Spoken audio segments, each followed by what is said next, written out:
Hello friends, ఈరోజు అయితే ఒక మంచి హెల్తీ రెసిపీని మరింత హెల్తీగా మార్చేసి అయితే మీ ముందుకైతే తీసుకొచ్చేసాను. సో అదేంటంటే బీరకాయ అనమాట. బీరకాయ మంచి హెల్తీ రెసిపీ కదండి. సో మంచి పీచు పదార్థాలు ఉంటాయి, మంచి ఫైబర్ కంటెంట్ ఎక్కువ ఉన్న వెజిటేబుల్ కదా బీరకాయ. సో దాన్ని మరింత హెల్తీగా అయితే చేసేసాను ఈరోజు. అదే ఈ వీడియోలో చూపించబోతున్నాను, చూసేసేయండి. సో నేను బీరకాయ కర్రీ కోసం అయితే నేను ముందుగా ఆనియన్స్ కట్ చేసి పెట్టుకున్న ఆనియన్స్, ఎండుమిర్చి, పచ్చిమిరపకాయలు, ఇంకా పోపు దినుసులు అయితే వేసేసుకొని బాగా వేయించేసుకున్నాను. కొంచెం కరివేపాకు కూడా వేసుకొని వేయించేసుకున్నాను.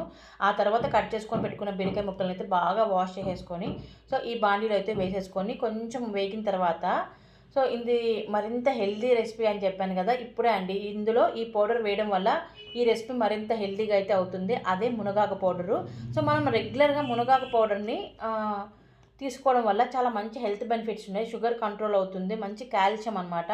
ఇంకా మన రెసిస్టెంట్ పవర్ కూడా పెంచుతుందనమాట. సో ఏదో ఒక రూపంలో మనం మునగాకుని అయితే తీసుకోవాలి కదా.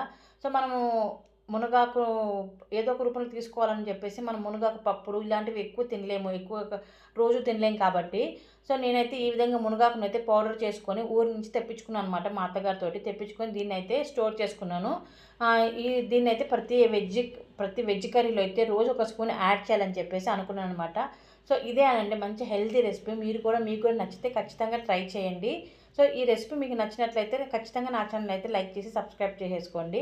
సో దీనివల్ల నేను కొంచెం ఏదైనా కర్రీ ఏమన్నా డిఫరెంట్గా ఉంటుందేమో అనుకున్నాను, కానీ అస్సలు ఏ మార్పు రాలేదండి. కర్రీ అచ్చంగా బీరకాయ కర్రీ తింటున్నట్టే ఉంది. అసలు మనం మునగాకు వేసినట్టు కూడా అనిపించట్లేదు. ఖచ్చితంగా ట్రై చేసి ఎలా ఉందో కామెంట్ సెక్షన్లో కామెంట్ చేసేసి